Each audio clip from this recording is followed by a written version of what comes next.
At 2:34 a.m., on November 7th, Corporal James Jimmy Dalhart lay flat in a collapsed irrigation ditch on the muddy eastern approach to Metz, France, watching 147 German soldiers emerge from the pre-dawn fog across the wheat field, 380 yards to his northeast. He had exactly 19 feet of braided horsehair cord, 24 hand-carved wooden stakes, and a leather pouch containing what his grandfather called the old country's teeth. The nearest American machine gun position sat 940 yards behind him, cut off by German artillery that had been pounding their lines for the past 6 hours. In the next 4 minutes, he would deploy a weapon system so ancient that it predated gunpowder by 3 millennia, so primitive that his own sergeant had threatened him with insubordination charges for even suggesting it, and so devastatingly effective that German commanders would spend the next 72 hours trying to identify what new Allied superweapon had annihilated their elite Panzer Grenadier Company without firing a single shot, proving that the deadliest innovations in war don't come from engineers in laboratories, but from desperate men who remember what their ancestors knew about killing. The body was still warm when they found it 3 hours later. Not Jimmy's body, he would survive the night, though whether that was mercy or curse would be debated in whispered conversations in VA hospitals for decades to come. No, the body belonged to Oberleutnant Klaus Richter, a veteran of Stalingrad and the North African campaign, a man who had survived Rommel's retreat and the hell of the Eastern Front, only to die in a French wheat field, his throat crushed, his face locked in an expression of such pure terror that the medic who found him would request a transfer to the Pacific Theater the following morning rather than spend another night on European soil. Richter's body was the first. By sunrise, there would be 43 more. The official Allied after-action report, filed on November 9th, 1944, and immediately classified, attributed the German casualties to unknown defensive measures, possibly involving unconventional ordnance or experimental area denial systems. The report made no mention of horsehair. It made no mention of wooden stakes. It made no mention of the fact that Corporal James Dalhart, a 23-year-old farm boy from rural Oklahoma who had been mocked mercilessly for carrying Grandpa's Indian fairy tales into combat, had single-handedly destroyed an entire German assault company using nothing but a weapon system that the Assyrians would have recognized, that the Romans had feared, and that the United States Army had never even heard of. This is the story of how the oldest trap in human history became the newest legend of World War II.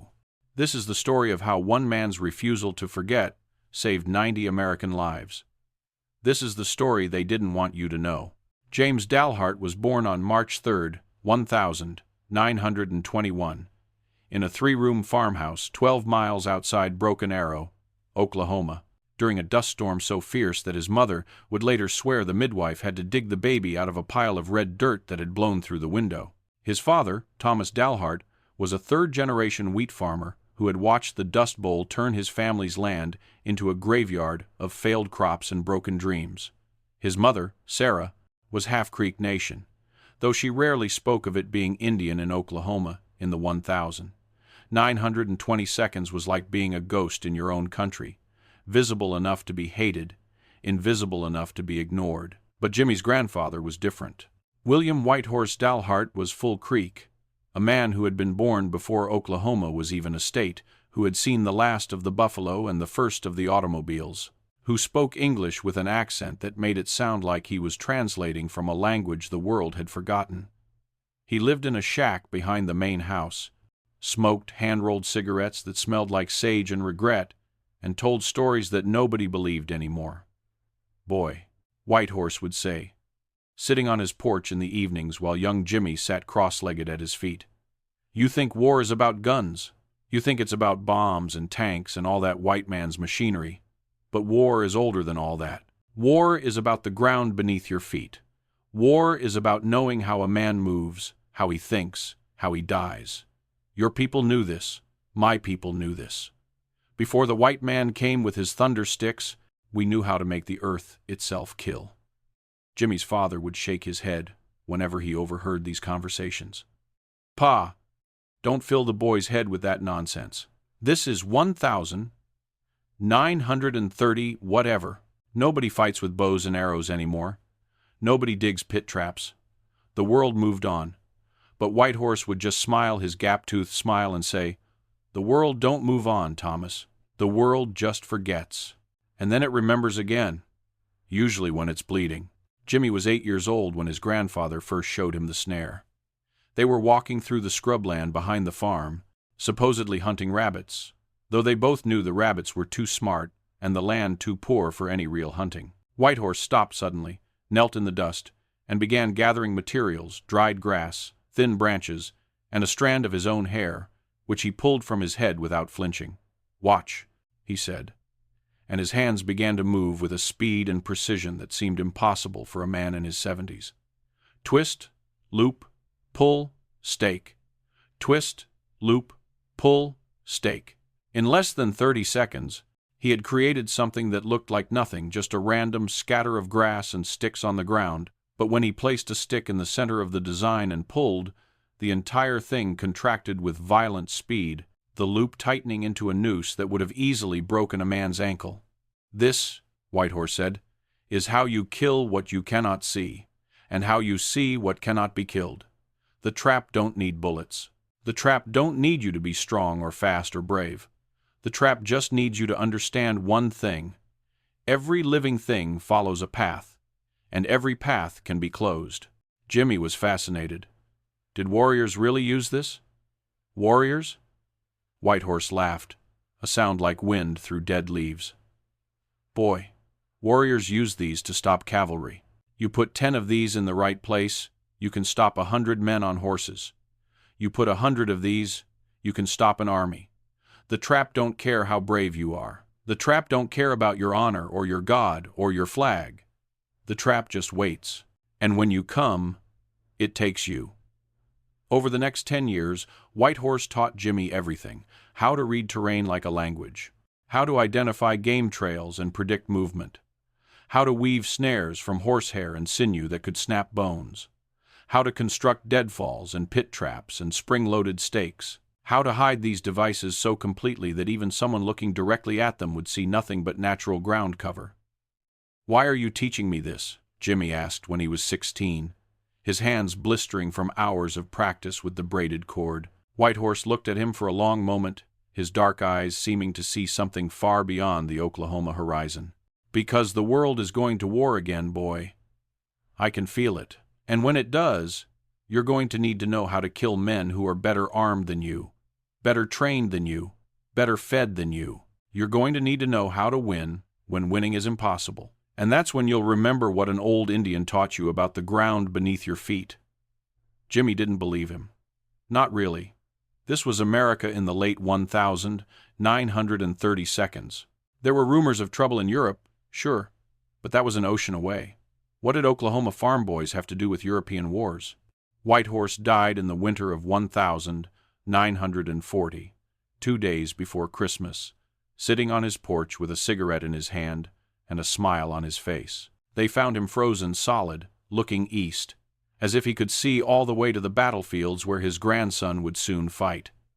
Jimmy enlisted in December 1941, 3 days after Pearl Harbor. He was 20 years old. He had never been more than 50 miles from home. He had never even seen the ocean. But when the recruiter asked him what skills he had, Jimmy said, "I know how to trap things, sir. I know how to make the ground kill." The recruiter, a bored sergeant from Kansas City, didn't even look up from his paperwork. "Great, kid. Army needs truck drivers. Sign here." Basic training at Fort Benning, Georgia, was where Jimmy learned that the United States Army had no interest whatsoever in thousand-year-old creek trapping techniques. "Dalhart," Sergeant Kowalski screamed during the 3rd week of training, his face 3 inches from Jimmy's, veins pulsing in his forehead like artillery maps. "What the hell is this?" This was a snare Jimmy had constructed during a field exercise, a beautiful piece of work that he had woven from paracord and staked into the ground near the tree line where the enemy squad was supposed to approach. The snare was perfect, invisible, deadly, positioned exactly where any soldier following proper cover and movement doctrine would step. "It's a snare trap, Sergeant," Jimmy said. keeping his eyes forward, his voice level. "It's designed to— I know what a goddamn snare trap is, Dalhart. What I want to know is why you're making rabbit traps when I gave you a rifle and told you to dig a fighting position. With respect, Sergeant, a fighting position only works if the enemy doesn't flank it. But a trap line can cover areas that— Drop and give me 50. Jimmy dropped. He gave 50. Then 50 more. Then he spent the night digging latrines while the rest of his platoon slept. But he didn't stop. During every field exercise, every patrol simulation, every tactical scenario, Jimmy would deploy his traps. He kept his grandfather's horsehair cord in his pack, along with wooden stakes he carved during downtime, and a small leather pouch containing what Whitehorse had called the teeth, small, sharp pieces of flint and obsidian that could be arranged in a snare to maximize damage. The other recruits thought he was insane. "Hey, Tonto!" Private Rodriguez would shout across the barracks. "You gonna scalp the Nazis too? Maybe do a rain dance before we hit the beach?" "I heard his grandpa was some kind of Indian witch doctor," Private Miller would whisper, loud enough for everyone to hear. "Probably taught him voodoo or some shit. Kids probably cursed. Even the soldiers who weren't openly cruel just thought he was wasting his time." This was 1942. Modern warfare was about artillery barrages and tank columns and air superiority. What good was a horsehair snare against a panzer? What good was a wooden stake against a machine gun nest? Jimmy's platoon leader, Lieutenant Harrison, pulled him aside after one particularly disastrous field exercise, where Jimmy had spent more time laying traps than engaging the simulated enemy. "Dalhart," Harrison said, his tone almost gentle, "I understand you have some kind of cultural connection to this trapping stuff. I respect that. But this is the United States Army, not the goddamn frontier. We fight with M1S and grenades and mortars, not with sticks and string. Do you understand me?" "Yes, sir," Jimmy said. "I need to know you're going to follow orders when we deploy. I need to know that when I tell you to dig in and hold a position, you're going to do that, not run off into the woods to play Davy Crockett. Can you do that?" "Yes, sir." "Good, because if I think for 1 second that you're a liability to this unit, I'll have you transferred to latrine duty in North Africa so fast your head will spin. Are we clear?" "Crystal, sir." But Jimmy didn't stop practicing. He just stopped doing it where anyone could see him. Late at night, after lights out, he would slip out of the barracks and practice in the woods. Twist, loop, pull, stake. Twist, loop, pull, stake.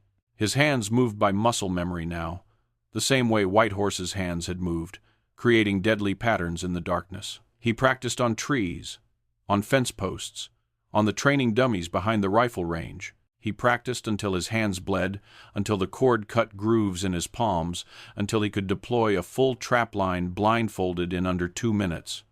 "You okay, Dalhart?" Private Chen asked one night, finding Jimmy washing blood off his hands in the latrine at 3 a.m. Chen was one of the few soldiers who didn't mock him, maybe because Chen was Chinese-American and knew what it was like to be the outsider, the one who didn't quite fit the Army's idea of what a soldier should be. "Yeah," Jimmy said. "Just practicing." "Practicing what?" "How to tie yourself up." Jimmy smiled. "Something like that. You really think that stuff is going to work in combat?" Jimmy looked at Chen, and for a moment he saw his grandfather's face, heard his grandfather's voice. "The trap just waits, and when you come it takes you." "I hope I never have to find out," Jimmy said. By November 1944, the 358th Infantry Regiment had been fighting its way across France for 4 months. They had landed at Utah Beach on D-Day +30, fought through the hedgerows of Normandy, survived the meat grinder of the Falaise Pocket, and now they were staring at one of the most heavily fortified cities in Western Europe, Metz. Metz was a fortress city, literally. It had been fortified since Roman times, had been German territory for centuries, and the Nazis had spent years turning it into a concrete nightmare of interlocking defensive positions, pillboxes, minefields, and artillery emplacements. The city was surrounded by a ring of 19 forts, each one a self-contained killing zone equipped with everything needed to stop an army. Third Army Commander George Patton, a man not known for his patience or his pessimism, had looked at the intelligence reports on Metz and reportedly said, "We'll take that city with fewer casualties than we took Sicily." He was wrong. The battle for Metz would become one of the bloodiest urban fights of the entire Western European campaign. By early November, the 358th had been reduced to about 60% strength. They had been fighting for weeks in rain that never seemed to stop, through mud that swallowed vehicles whole, against an enemy that fought with the desperation of men who knew they were losing the war but refused to stop killing. Jimmy's company, Charlie Company, was down to 93 men. They should have had 200.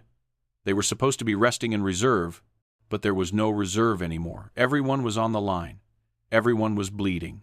Everyone was exhausted. The company commander, Captain Morrison, was a West Point graduate who had lost half his face to shrapnel during the Normandy campaign. He wore bandages that never seemed to stay clean, and his remaining eye had a look in it that made you think he was seeing things that weren't there, or maybe things that were there but shouldn't have been. "Listen up," Morrison said during the briefing on November 6th, his voice muffled by the bandages. "Intelligence says Jerry is planning a major counterattack. They're going to try to break our eastern flank, push through to the supply routes, cut us off from Patton's main force. If they succeed, we're fucked. The whole Third Army gets stalled, and we spend Christmas getting shelled in the mud." He pointed to a map that showed the American positions.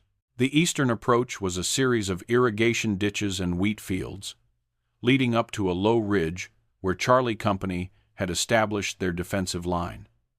Behind them, about a mile back, was the main American supply depot and the artillery positions. In front of them was open ground and the certainty of death. "The bad news," Morrison continued, "is that they outnumber us 3-1. The worst news is that they're sending Panzer Grenadiers elite infantry, probably from the 17th SS.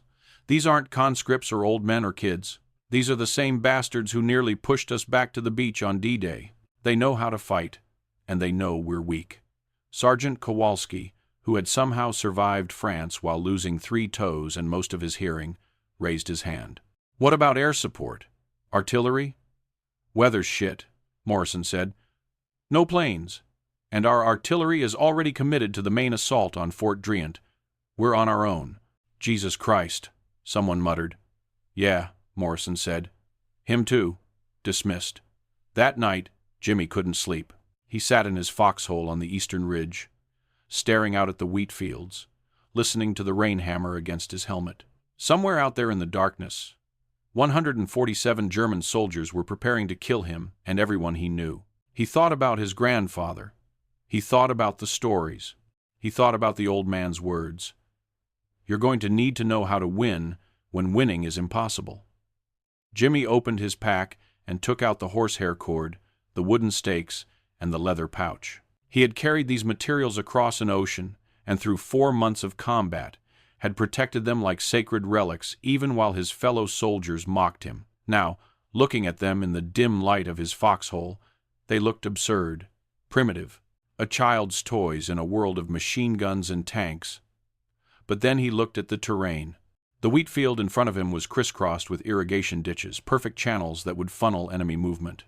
The ground was soft from weeks of rain, perfect for stakes. The wheat itself was tall enough to hide low-profile obstacles, and the German advance would come in the pre-dawn darkness, when visibility was almost zero, when soldiers would be moving by instinct and habit rather than careful observation. Jimmy's hands began to move almost without conscious thought. Twist, loop, pull, stake.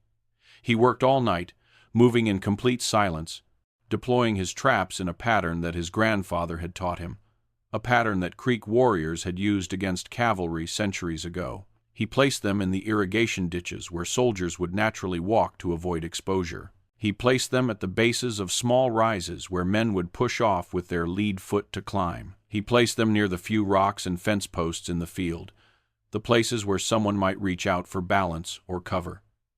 Each trap was invisible in the darkness. Each one was strong enough to break an ankle or crush a throat. Each one was positioned based on 15 years of training and 1,000 hours of practice. By 2:30 a.m., Jimmy had deployed his entire supply, 19 feet of braided horsehair cord, stretched and woven into 24 separate snares, 24 wooden stakes, hammered into the soft earth at precise angles. The contents of the leather pouch, arranged in patterns that would maximize damage. He had created a killing field that no one could see. He had turned the ground itself into a weapon. And then he waited. At 2:34 a.m.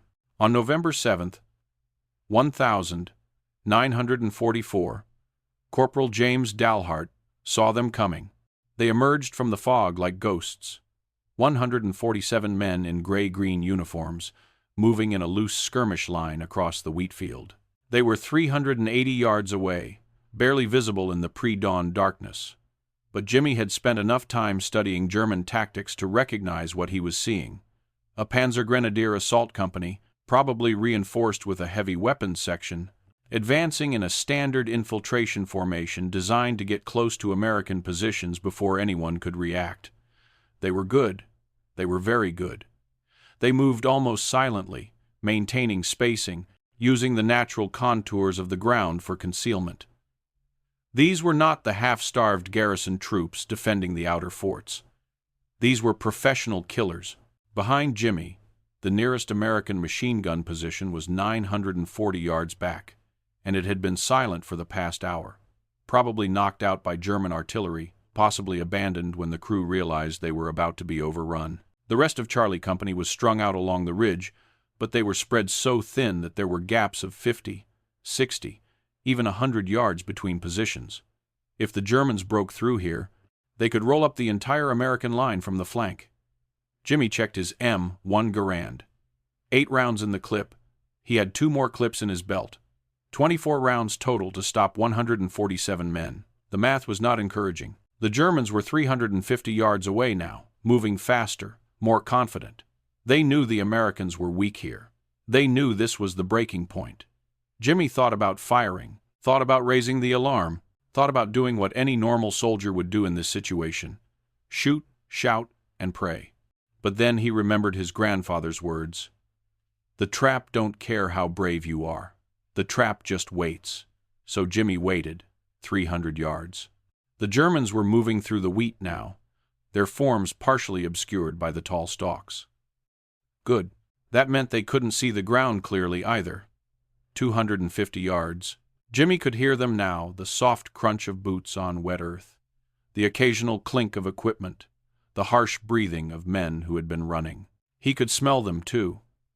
That distinctive combination of wool uniforms, gun oil, and unwashed bodies that all soldiers developed after weeks in the field. 200 yards. The lead elements of the German formation were approaching the first irrigation ditch, the one where Jimmy had placed his first cluster of traps. The ditch was about 3 feet deep, the perfect depth to break a man's stride, to make him reach out for balance, to make him step exactly where Jimmy wanted him to step. 150 yards. Jimmy's heart was hammering so hard he thought it might give away his position. His hands were shaking. Every instinct screamed at him to shoot, to run, to do something other than just lie here and wait for the enemy to walk into traps that might not even work, traps that everyone had told him were useless, traps that belonged to a different century, a different world. 100 yards. The first German soldier reached the irrigation ditch. He was a big man, probably a non-com based on the way he was directing the others. He paused at the edge of the ditch, gestured to the men behind him, then stepped down into it. His boot came down exactly on top of Jimmy's first trap. The snare was a work of art, invisible even in daylight, deadly in the darkness. The German's boot hit the trigger, a small wooden plate covered with mud, and instantly the loop contracted around his ankle with the force of a steel cable snapping taut. The horsehair cord, braided to be stronger than hemp rope, caught him mid-stride and jerked his foot backward with such violence that Jimmy heard the ankle break from 100 yards away, a sound like someone snapping a thick branch. The German screamed. It was a high, piercing sound, the kind of scream that comes from shock as much as pain. He fell forward into the ditch, and as he fell, his throat hit another part of the trap system, a horizontal strand of cord embedded with the sharp flint teeth that White Horse had taught Jimmy to use. The scream cut off instantly, gurgling, thrashing. Then silence. The German soldiers behind him stopped, confused. They couldn't see what had happened. All they knew was that their point man had gone down, had made a terrible sound, and then had stopped making any sound at all. "Stolperdraht!" someone shouted. "Tripwire!" They thought he'd hit a mine or a booby trap. "Vorsichtig! Careful!" They slowed down, bunched up, started moving more cautiously, which was exactly the wrong thing to do, because now they were concentrating on where they put their feet, which meant they were stepping carefully into exactly the places where Jimmy had set his traps. 2 more soldiers went down in the next 10 seconds. One of them screamed. The other made a wet, choking sound that was somehow worse than screaming. The German formation started to break apart. Some soldiers were trying to push forward. Some were trying to help the wounded. Some were trying to identify the threat. In the confusion and darkness, they stopped maintaining formation discipline. They started stepping randomly, frantically, desperately, which meant they started stepping on more traps.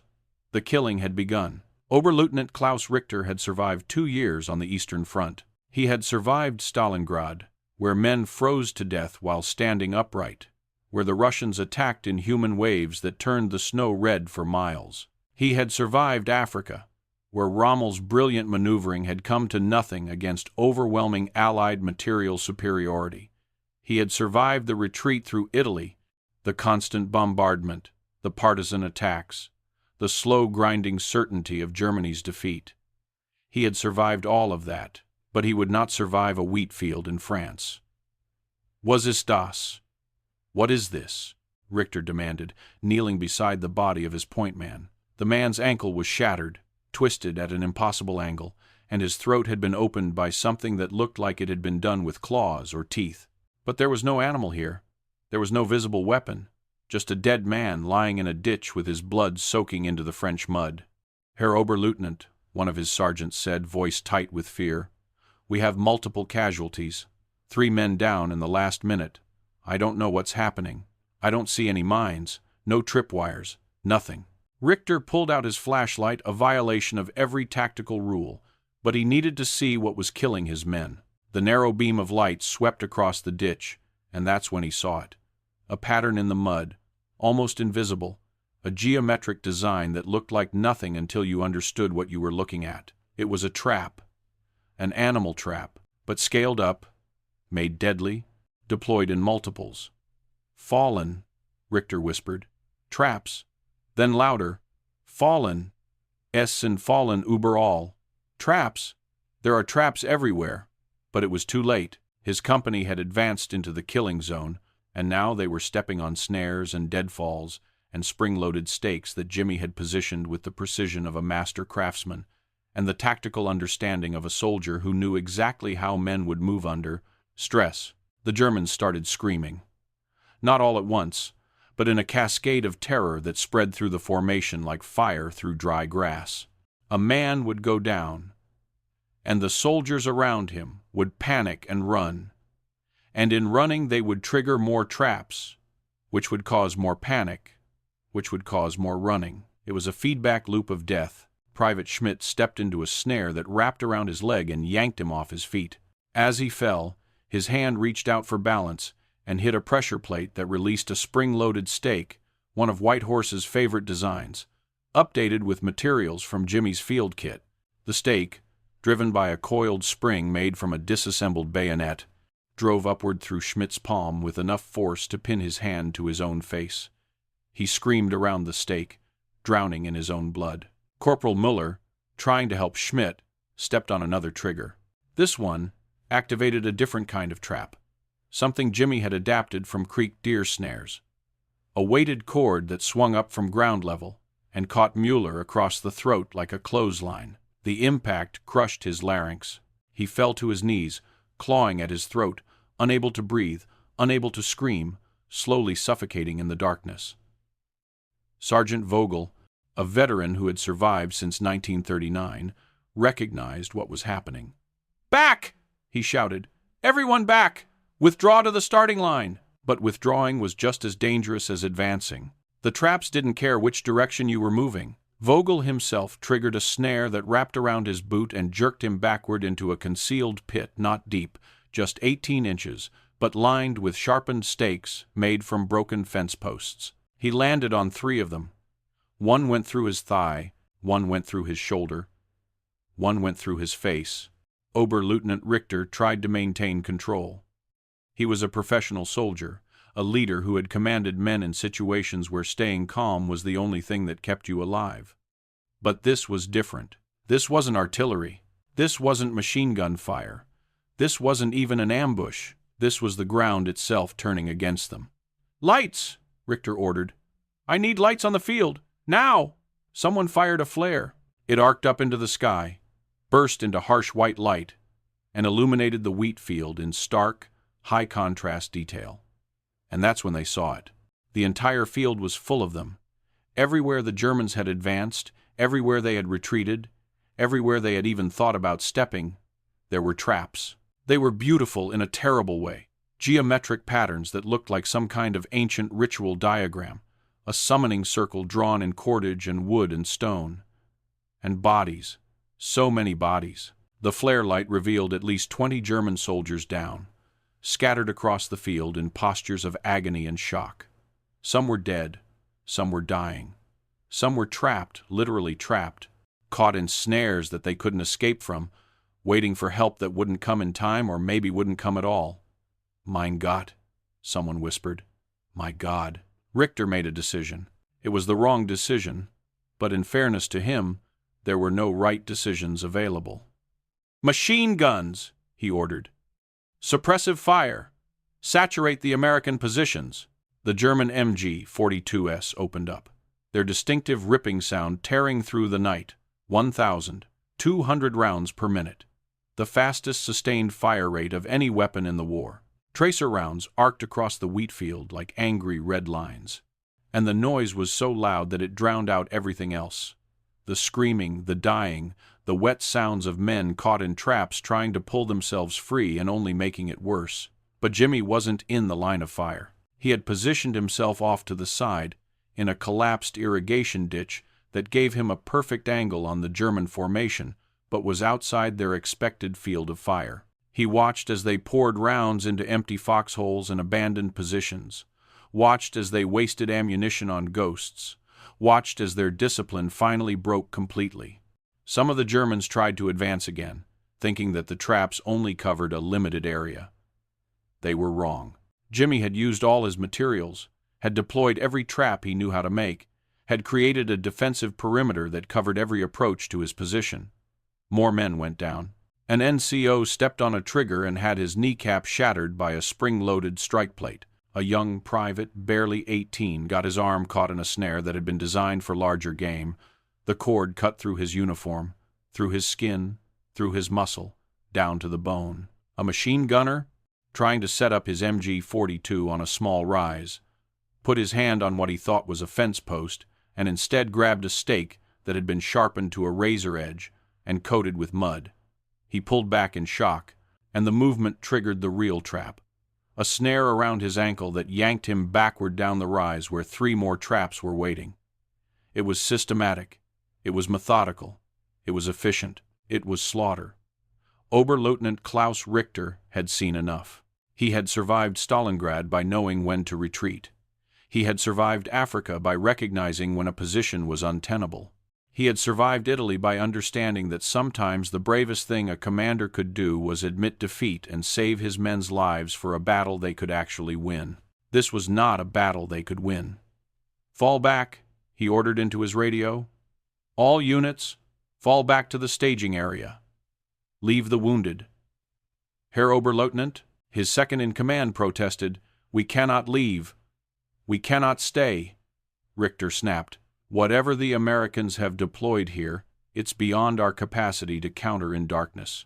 We're taking casualties at a rate of 1 man every 20 seconds. At this rate, the entire company will be combat ineffective in under 5 minutes. Fall back, now." But falling back meant moving through the kill zone again, meant stepping on ground that might be clear or might have another trap, meant choosing between the certainty of slow death from staying put and the probability of fast death from trying to leave. The German formation disintegrated. Some men tried to withdraw in good order. moving slowly and carefully. Some men panicked and ran. Some men refused to leave their wounded comrades and stayed to try to provide aid. All of them made the wrong choice, because in Jimmy's trap field, every choice was wrong.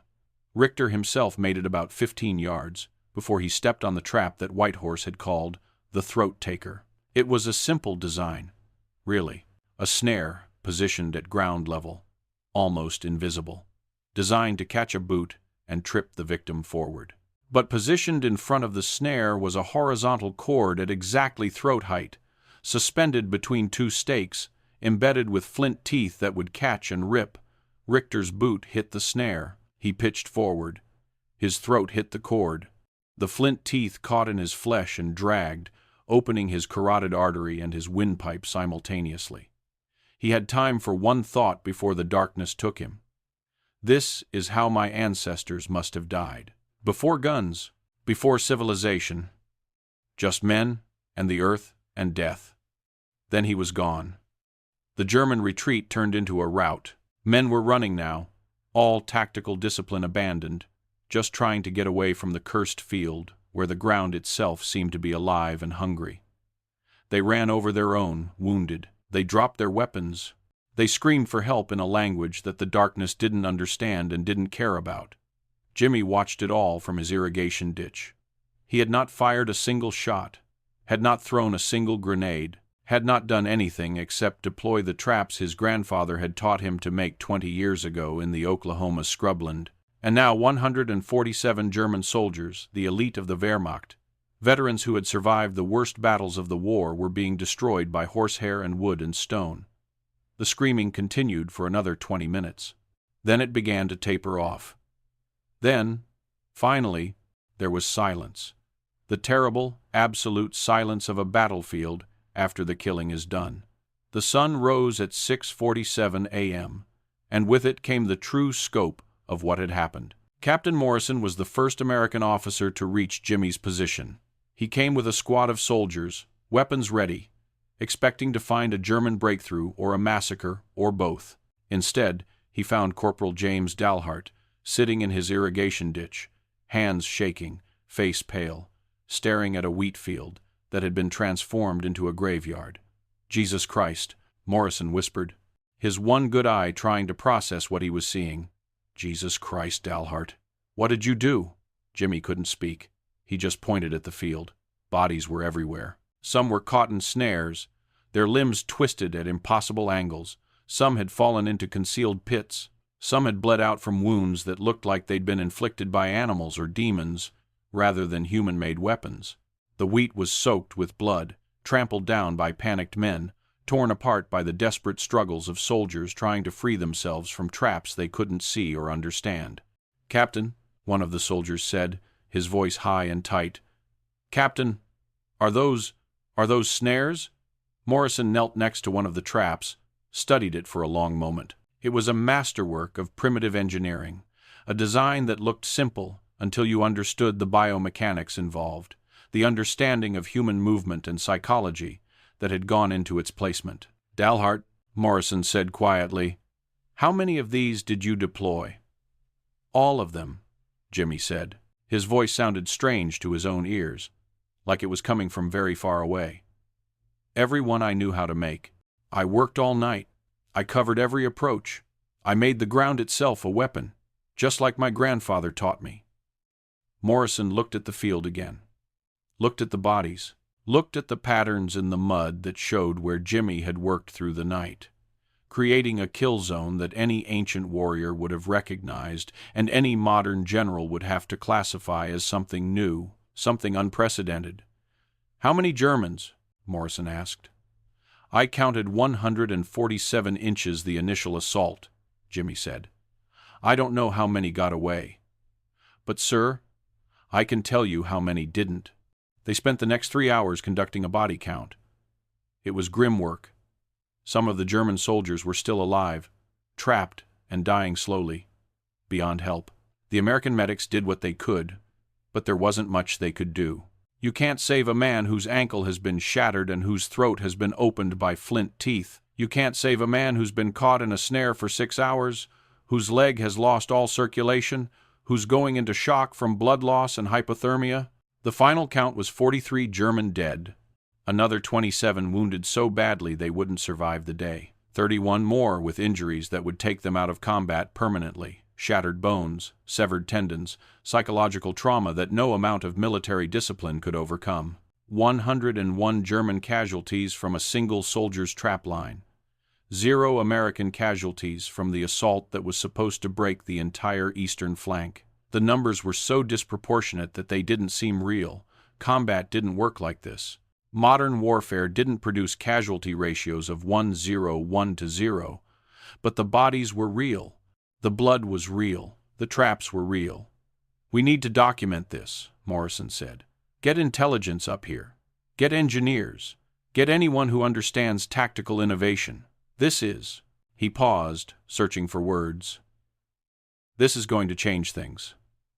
By noon, every soldier in the 358th Infantry Regiment had heard about it. By evening, the story had spread through 3rd Army. By the next morning, there were intelligence officers from Shah Hef's Supreme Headquarters Allied Expeditionary Force crawling all over Jimmy's trap field, taking photographs, making measurements, trying to understand how one American soldier with no modern weapons had accomplished what an entire company with machine guns and artillery support might have failed to do. The soldiers' reactions were mixed. Some were awed, some were disturbed. Some refused to believe it had happened at all, convinced it was propaganda or exaggeration or some kind of clerical error in the casualty reports. Private Chen found Jimmy that afternoon, sitting alone behind the supply depot, still not quite able to process what he'd done. "Hey," Chen said, sitting down next to him. "You okay?" "I killed them," Jimmy said. "I killed so many of them, and I didn't even fire my rifle. I just set traps, like I was hunting rabbits back home." "You saved 90 lives," Chen said. "The German assault was supposed to roll through our position, cut us off, maybe even capture the entire regiment. You stopped that. Single-handed." "They were screaming," Jimmy said. "Some of them screamed for hours. I could hear them in the darkness, caught in the traps, calling for help. And I just waited. I didn't help them. I didn't even shoot them to put them out of their misery. I just let the traps do their work." "They were trying to kill you," Chen pointed out. "They were trying to kill all of us." "I know, but it doesn't feel like victory. It feels like..." Jimmy trailed off, unable to find the words. "Like you became something you didn't want to become?" "Yeah, like that." Chen was quiet for a moment. Then he said, "My grandfather used to tell me stories about the Chinese warlord period, about generals who would defeat entire armies without fighting a single battle. They'd use the terrain, use the weather, use their enemies' expectations against them. And people called them geniuses, called them masters of strategy. But I always wondered what it felt like to win like that. To win by making the environment itself your weapon. How do you think it felt?" "I think it felt like this," Chen said. "I think it felt like understanding something fundamental about war that most people never see. That the deadliest weapon isn't always the one that makes the loudest noise." That night, the German army sent observers to examine the trap field. They came under a white flag, a violation of every military protocol. But the Americans allowed it because everyone wanted to understand what had happened. The German officers walked through the field in silence, studying the traps, measuring the patterns, trying to comprehend the tactical innovation that had destroyed one of their elite companies. One of the German officers, a Major Steiner who spoke perfect English, asked to meet with Jimmy. Captain Morrison allowed it, under supervision. "Corporal Dalhart," Major Steiner said, his face grave, "I must tell you something. What you have done here is remarkable and terrible. These traps, they are ancient designs, yes? From your native peoples?" "Yes, sir," Jimmy said. "From my grandfather. He was Creek Nation." "I see. And you understand, Corporal, that you have created something that will now be studied by every military in the world? That generals and strategists will try to replicate what you have accomplished?" "I just wanted to stop the attack, sir." "You did more than that. You demonstrated that the principles of ancient warfare, the understanding of terrain, of psychology, of how men move and think and die, these principles are not obsolete. They are eternal, and you, a simple soldier with no formal tactical training, have reminded the world of this truth." Major Steiner saluted. It was a gesture of respect from one soldier to another, across the lines of a war that would be over in 6 months, but whose lessons would echo for decades. "I hope," Steiner said, "that your nightmares are not too terrible, Corporal, because what you have done here will haunt you, just as it will haunt those of us who witnessed it." He was right. The official U.S. Army After Action Report, filed on November 9th, 1944, classified the incident at top secret. The details were suppressed. The trap designs were confiscated. Jimmy was interviewed by intelligence officers who asked him to recreate his grandfather's teachings in detailed technical drawings, which were then sealed in archives that wouldn't be opened for decades. But you can't suppress a story like this. Not completely. Not when 90 American soldiers owed their lives to one man's ancient knowledge and desperate innovation. The story leaked out, passed from soldier to soldier, unit to unit, transmitted through the underground network of combat veterans who knew that the truth of war was often stranger and more terrible than anything the official histories would ever acknowledge. They called him the Trapper. They called him the Silent Killer. They called him the Last Warrior. Some of the stories were true, some were exaggerated, some were completely fabricated, but they all centered on the same fundamental truth, that Corporal James Dalhart had proven that in war, victory doesn't always come from superior firepower or modern technology or overwhelming force. Sometimes it comes from understanding something deeper, something older, something that connects back to the first humans who ever learned how to make the earth itself their ally in the business of staying alive. The Germans never tried to assault the Eastern Ridge again. Word had spread through their ranks about the American soldier who commanded invisible weapons, who could make the ground rise up and kill. Some German units refused to advance through wheat fields or irrigation ditches. Some demanded engineers sweep any open ground before infantry would move through it. The psychological impact was as significant as the actual casualties. Jimmy was awarded the Distinguished Service Cross. The ceremony was private, attended only by his company and a handful of senior officers. Captain Morrison presented the medal, his one good eye wet with tears he didn't try to hide. "Corporal Dalhart," Morrison said, "the United States Army hereby recognizes your exceptional valor and tactical innovation in the defense of the Eastern Ridge position on November 7th, 1944. Through your actions, you saved 90 American lives and prevented a German breakthrough that could have jeopardized the entire Third Army's advance. Your courage, ingenuity, and dedication to your comrades represent the finest traditions of the American soldier." The assembled soldiers applauded, but Jimmy noticed that some of them wouldn't meet his eyes. They respected what he'd done. They were grateful he'd done it, but they were also a little afraid of him now. He had crossed some kind of line, had accessed some kind of knowledge that belonged to a different age, a different kind of warfare. He had become other. The war ended 7 months later. Jimmy survived to see VE Day, survived to see the German surrender, survived to come home to Oklahoma in the fall of 1945 with his Distinguished Service Cross, his nightmares, and a leather pouch containing the last few flint teeth that his grandfather had given him. He never married, never had children, never talked about the war, except in the most general terms. When people asked him what he did in France, he would say, "I dug a lot of foxholes," and change the subject. He lived in his family's old farmhouse, the same house where he'd grown up, the same place where his grandfather had taught him the old ways.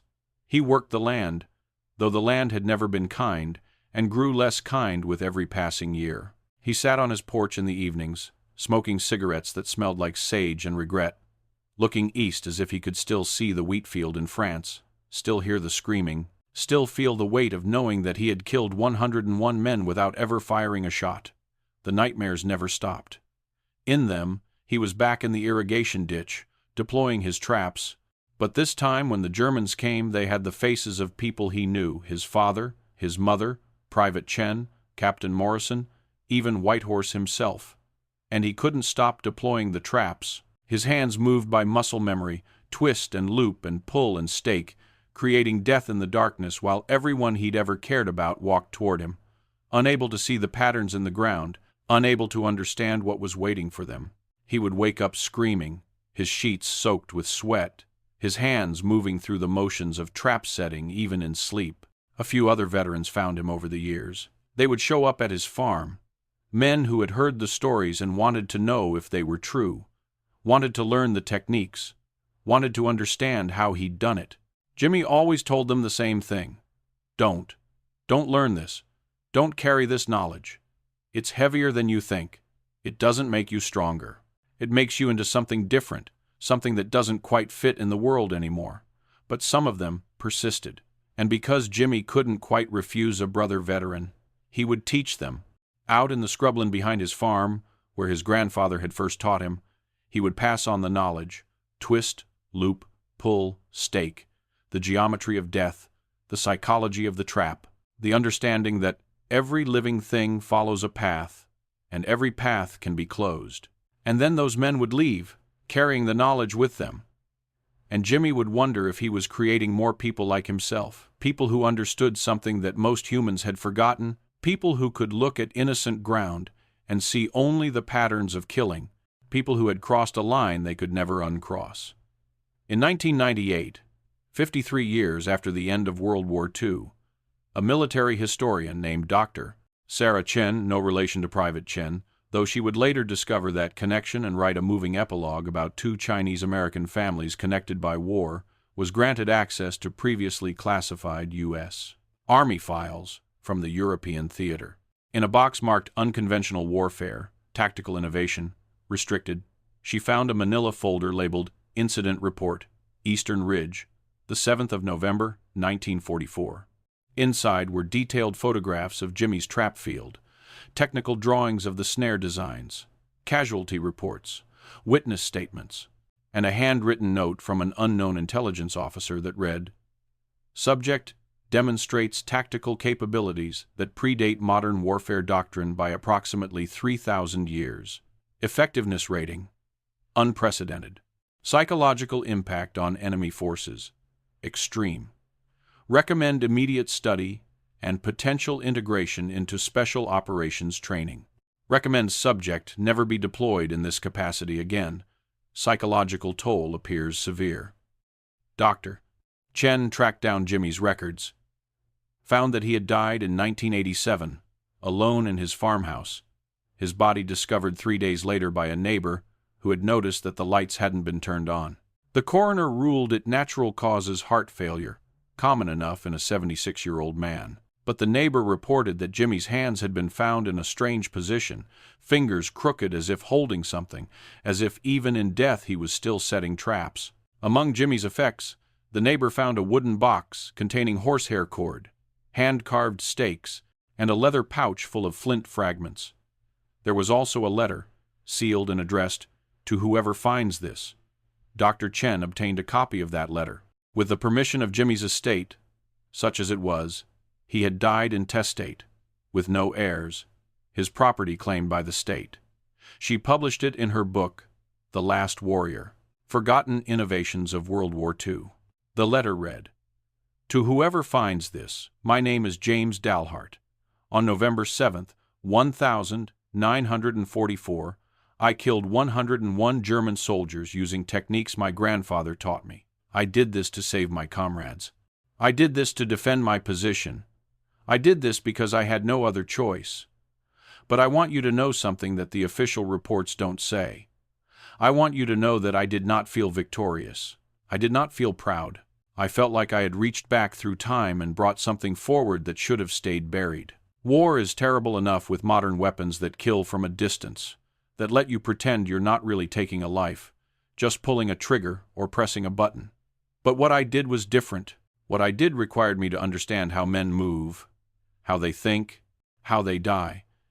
It required me to spend hours thinking about the most efficient ways to hurt human beings. It required me to become intimate with death in a way that no modern soldier should have to be. I'm writing this because I know that someone, someday, will find the records, will find the trap designs, will think, this is useful, this is effective, we should use this. And I'm writing to tell you, don't. The knowledge I carried destroyed something in me. Every man I killed with those traps, I killed with my hands as surely as if I'd strangled them myself.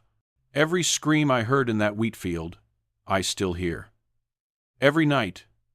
My grandfather told me that war is about knowing how a man dies. You can never look at the world the same way. You can never look at people the same way. You see everyone as potential prey, every landscape as a potential trap field. I saved 90 lives. I'm grateful for that. Those men got to go home, got to have families, got to live because of what I did. But I also killed 101 men in one of the most brutal, primitive, intimate ways that humans have ever devised to kill each other.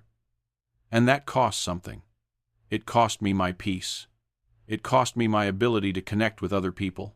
It cost me everything that makes life worth living. So if you're reading this, if you're thinking about using these techniques, if you're thinking about bringing back these ancient methods of warfare, I'm asking you to consider the price, not just the price in enemy lives, but the price in your own soul. War is terrible enough already. We don't need to make it more terrible by reaching back to methods that humanity spent thousands of years trying to evolve beyond. Let the old ways stay buried. Let the old knowledge fade. Let this be the last time someone uses the earth itself as a weapon against other human beings. Let me be the last warrior. James Dalhart, Corporal, U.S. Army, the 7th of November, 1944. The 12th of October, 1987. Dr. Chen's book was published in 1999. It won several awards for military history. It sparked debates about the ethics of warfare, about the integration of indigenous knowledge into modern military doctrine, about the psychological cost of combat innovation. But perhaps most significantly, it led to a ceremony at Arlington National Cemetery in 2000, where James Dalhart's Distinguished Service Cross was upgraded to the Medal of Honor, the highest military decoration awarded by the United States, given for acts of valor above and beyond the call of duty. The ceremony was attended by 12 surviving members of Charlie Company, all of them elderly men now, all of them alive, because a young soldier from Oklahoma had remembered what his grandfather taught him about making the ground itself a weapon. Captain Morrison, now a retired colonel, 90 years old, still wearing bandages over the scars that had never quite healed, gave the eulogy. Jimmy Dalhart, Morrison said, his voice cracking with age and emotion, was the finest soldier I ever had the honor to command. Not because he was the bravest, though he was brave. Not because he was the strongest, though he was strong. But because he understood something that most of us never learned. That war is not about killing. War is about protecting. And sometimes, the only way to protect what you love is to become something you hate. The Medal of Honor was presented to the state of Oklahoma, which established a small museum in Broken Arrow dedicated to James Dalhart's life and service. The museum displays his medal, his trap-making tools, and photographs of the wheat field where 101 German soldiers learned that ancient knowledge is not the same as obsolete knowledge. On the wall of the museum, next to the display case, is a quote from Whitehorse, transcribed from one of Jimmy's letters home. "The trap don't need bullets. The trap don't need you to be strong or fast or brave. The trap just needs you to understand one thing. Every living thing follows a path, and every path can be closed." Beneath that quote is another line, added by the museum curators. On November 7th, 1944, Corporal James Dalhart closed a path, and in doing so, he opened 90 others. No one ever mocked him again. The weapon was ancient, forged not in factories but in the collective memory of human survival, passed down through generations who understood that sometimes the most sophisticated technology is the one that requires no technology at all, just knowledge, patience, and the willingness to remember what the world has forgotten. His legend is eternal, carved not in stone but in the earth itself, in every wheat field and irrigation ditch where soldiers once fought and died, in every trap that was never sprung, in every life that was saved by a young man who refused to let the old ways die. James Dalhart proved something that military academies teach but rarely demonstrate: that innovation in warfare doesn't always move forward. Sometimes it circles back. Sometimes it reaches into the past and pulls forward knowledge that the modern world had dismissed as primitive, as obsolete, as irrelevant. And sometimes that ancient knowledge saves lives. 90 lives.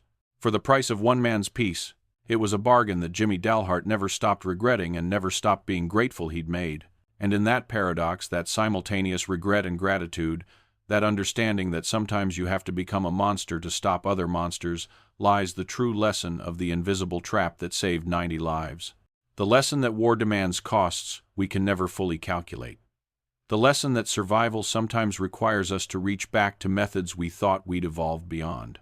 The lesson that the oldest weapons are sometimes the most effective precisely because everyone has forgotten how deadly they can be. And the final lesson, written in blood and horsehair and Oklahoma red dirt: never underestimate a man who remembers what the world has forgotten.